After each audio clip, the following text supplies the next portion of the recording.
La sala de los abandonados se encontraba al final de un corredor largo y penumbroso en el ala infantil del hospital.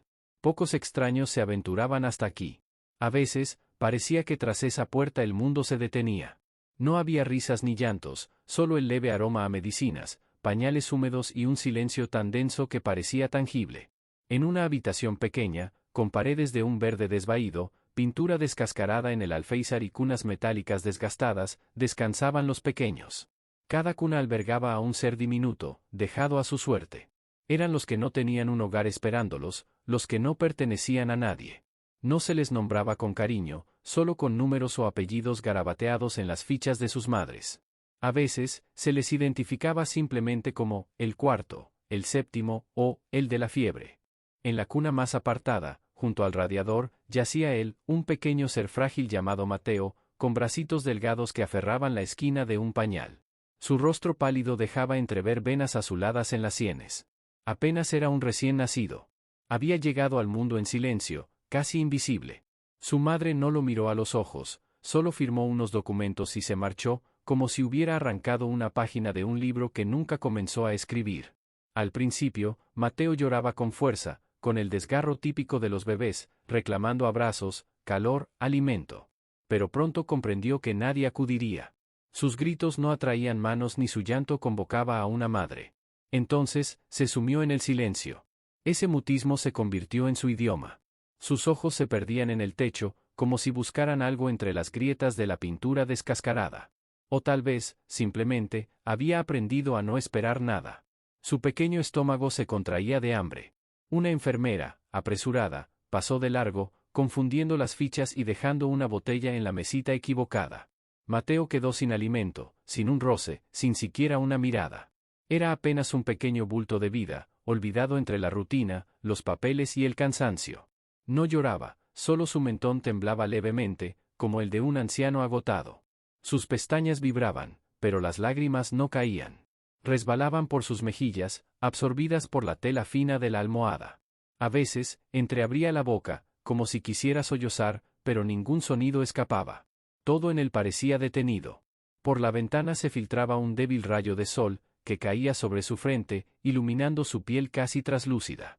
Fuera, los pájaros cantaban y la vida seguía su curso, pero Mateo yacía inmóvil, dándole la espalda a un mundo que aún no lo había abrazado. Nadie percibió su grito mudo. Ningún alma se detuvo junto a su cuna. Ninguna voz pronunció su nombre, porque no lo tenía. Solo una pulsera en su muñeca lo identificaba, recién nacido, número 5. En medio de aquel silencio cargado de dolor y abandono, el pequeño continuaba respirando, débilmente, como una vela que nunca encendieron. Sofía llevaba años trabajando en el hospital infantil. La sala de los abandonados siempre le resultaba la más difícil. Intentaba no encariñarse, no pensar demasiado, solo cumplir con su rutina, cambiar pañales, alimentar, anotar en las fichas. Sin emociones de más, porque el corazón no lo resistiría. Ese día, la guardia era particularmente agotadora. Con varias enfermeras ausentes, Sofía estaba casi sola. Los ojos le ardían por el cansancio, la cabeza le zumbaba, pero sus manos actuaban por inercia. Pesar, anotar, cambiar ropa, medir temperaturas, colocar sueros. Todo seguía el orden de una lista interminable. En el cuaderno estaba escrito, cuna 5, alimentación pendiente. Al acercarse a la cuna 4, Sofía vio movimiento y, sin pensarlo, dejó la botella allí. El bebé se removió, señal de hambre. Lo alimentó, lo registró y siguió adelante.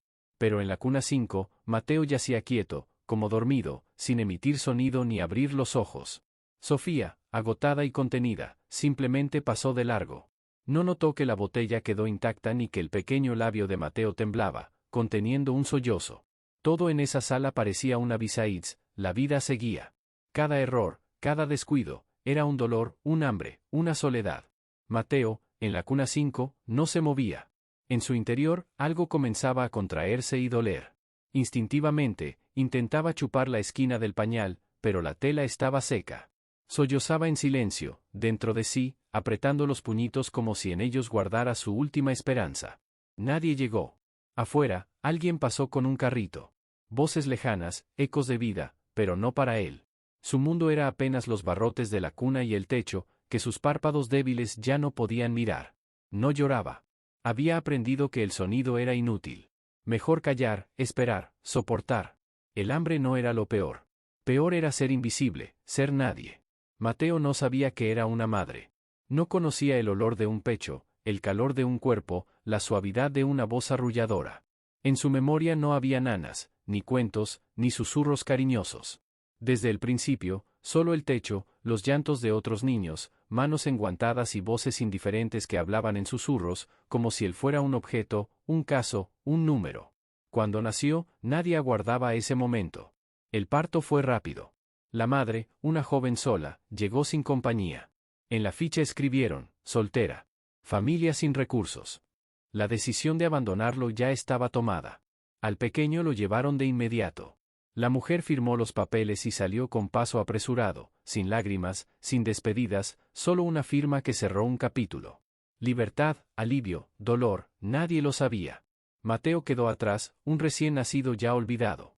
El personal del hospital completó los formularios y lo trasladó al área infantil para su seguimiento. Un trámite rutinario. Algunos aún creen que estos pequeños encontrarán un hogar, otros han perdido la esperanza. Mateo yacía en su cuna, como un diminuto islote aislado del resto del mundo. Sin manos que lo tocaran, sin voces que lo llamaran, sin caricias. Solo paredes y una rutina inflexible. Alimentación según el horario, cambio de pañales, revisiones esporádicas. Ninguna sonrisa era para él. Nadie se detenía más de lo necesario junto a su cuna. A veces, en la penumbra de la noche, despertaba cuando todos se habían ido. La sala estaba envuelta en sombras. Entonces, respiraba quedamente, atento al silencio, como si buscara algo familiar, algo querido, algo que nunca conoció pero que anhelaba en un rincón profundo de su alma. Sin saberlo, por puro instinto, por un impulso vital. No recordaba el latido de un corazón materno, pero su cuerpo clamaba por calor.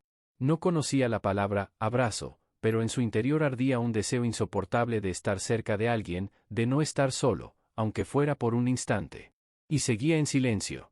Lo había aprendido, el silencio no hiere. El silencio es seguro. En él podía refugiarse. Lucía, una joven voluntaria, había comenzado a colaborar en el hospital infantil. Con apenas 19 años, estudiaba psicología y buscaba formas de ayudar a los niños, aunque fuera con pequeños gestos.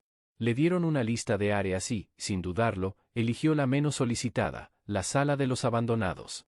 No sabría explicar por qué. Algo en su pecho se apretó al escuchar esas palabras, niños abandonados. Pequeños de los que nadie quiso hacerse cargo. La primera vez que entró en aquella sala, el aire se le atoró en la garganta. El lugar estaba sumido en un silencio inquietante, casi imposible para una habitación llena de recién nacidos. Lucía esperaba llantos, gritos, inquietud, pero solo percibió el zumbido constante de la ventilación y el roce de los pañales. Los bebés, casi todos, guardaban silencio. Un médico le enseñó a cambiar pañales, a sostener el biberón, a esterilizar chupetes. Todo seguía normas estrictas. Nada de apegos personales, le advirtió alguien de bata blanca. Lucía asentía, pero en su interior sentía una tormenta. ¿Cómo no encariñarse cuando cada mirada a esos rostros diminutos desataba un torbellino en su corazón? Fue entonces cuando lo vio por primera vez. Mateo yacía en la cuna más apartada, inmóvil, sin llorar ni moverse, casi sin vida. Pero Lucía notó que sus pestañas temblaban y una lágrima fina, casi invisible, rodaba por su mejilla. Se acercó, paso a paso. Mateo no reaccionó. «Hola, pequeño», susurró Lucía, arrodillándose junto a la cuna. «¿Estás solito?» Los deditos de él se movieron apenas, un gesto casi imperceptible, pero Lucía lo sintió. Él la había oído. No dormía, tal vez esperaba, o quizás había dejado de esperar. Con suavidad, ella deslizó la mano entre los barrotes y rozó su diminuta palma. Estaba fría, frágil, débil. De pronto, él apretó su dedo. Fue un movimiento leve, casi etéreo, pero suficiente para que los ojos de Lucía se llenaran de lágrimas. No era solo un contacto, era una respuesta. Miró a su alrededor, la enfermera había subido a otra planta. Estaban solos en la sala. Con cuidado, abrió la portezuela de la cuna y levantó al pequeño en sus brazos. Era ligero como una pluma. El calor de su pecho envolvió el cuerpecito de Mateo, que de pronto suspiró hondo, como si emergiera de un abismo. Lucía sintió como él apoyaba la frente en su hombro, no por fuerza, sino por pura necesidad. Ansiaba algo, alguien. Ella se quedó allí, sosteniéndolo, ajena al paso del tiempo. Mateo no lloraba ni se quejaba, solo descansaba, respiraba y, de vez en cuando, movía los dedos, como asegurándose de que aquello no era un sueño. El hambre lo consumía. Esa sensación, sorda y persistente, era ya parte de él, una punzada que crecía desde dentro. Pero, de repente, todo cambió. Lo apretaban contra un pecho cálido, vivo, no frío como las manos enguantadas. Podía sentir un latido, ajeno pero firme, real. Lucía lo sostenía con ternura, como si fuera un tesoro. A tientas, encontró un biberón con fórmula, lo calentó en el calentador y lo acercó a sus labios. Al principio, él no reaccionó. Su boquita buscaba, pero la tetina le resultaba extraña. Había pasado demasiado sin comer, su cuerpo parecía haber olvidado cómo hacerlo. Solo cuando unas gotas tocaron su lengua, abrió los ojos de golpe y comenzó a succionar, lento, con cautela, como si temiera que aquello terminara en cualquier momento. Lucía lloraba sin poder contenerse. En ese instante sencillo y silencioso había demasiado: soledad, supervivencia, un primer atisbo de confianza. Cuando terminó de comer, ella lo envolvió en un pañal limpio y comenzó a mecerlo. Mateo no lloraba ni se inquietaba, solo la miraba con ojos abiertos, profundos, con una sabiduría antigua, como si supiera del mundo más de lo que un recién nacido debería. De pronto, sin planearlo, Lucía susurró: «Estoy aquí, ¿me oyes? No estás solo». Él no entendió las palabras, pero lo sintió.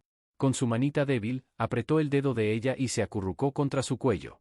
Su respiración se volvió más pausada. Por primera vez, se dormía no en la soledad ni en el vacío, sino en un abrazo. Lucía no sabía qué vendría después. No debía encariñarse. Nadie le había permitido tomarlo así. Pero en ese momento, no pensaba en reglas ni prohibiciones. Por primera vez, alguien la necesitaba como nunca antes, y en lo más hondo de su ser germinaba una idea, salvaje e imposible. ¿Y si pudiera ser alguien para él? No ahora, pero algún día. Lucía permaneció allí, meciéndose suavemente con Mateo en brazos. El silencio de la sala ya no era opresivo, ahora parecía un lienzo en blanco, listo para ser llenado con susurros de esperanza. Cada latido del pequeño contra su pecho le recordaba que, incluso en la soledad más profunda, un solo gesto podía cambiarlo todo. Ella no podía borrar el pasado de Mateo, ni llenar el vacío de una madre ausente, pero podía ofrecerle algo, un instante de calor, un refugio en su abrazo. Alzó la vista hacia la ventana. Afuera, el mundo seguía girando, ajeno a la pequeña revolución que ocurría en esa cuna. Lucía sabía que no podía llevarse a Mateo, que las reglas del hospital eran claras, que su vida como voluntaria tenía límites. Pero también sabía que ese momento, ese contacto, había plantado una semilla. No solo en él, sino en ella misma. Una chispa de cambio, un recordatorio de que nadie, nunca, debería sentirse invisible. Se prometió volver. No solo por Mateo, sino por todos los pequeños de esa sala, olvidados por el mundo pero no por ella. Cada niño merecía un nombre, una mirada, un instante en el que alguien les dijera: «Te veo. Eres importante». Y si ella podía ser esa persona, aunque fuera por un segundo, valía la pena. Mientras lo devolvía con cuidado a la cuna, Mateo abrió los ojos una vez más. No había lágrimas, solo una quietud distinta, como si supiera que algo había cambiado. Lucía le sonrió, ajustó su manta y susurró: «Nos veremos pronto, pequeño». Luego, con el corazón lleno, salió de la sala, decidida a compartir esta verdad: un acto de amor, por pequeño que sea, puede iluminar incluso la oscuridad más profunda. La empatía y el amor, aunque sean gestos pequeños, tienen el poder de transformar vidas y recordarles a los más vulnerables que no están solos. Cada niño merece ser visto. Cada historia merece ser contada. Comparte esta verdad en YouTube, deja un me gusta, y suscríbete. Inspírate y ayuda a que el mundo no olvide a los olvidados.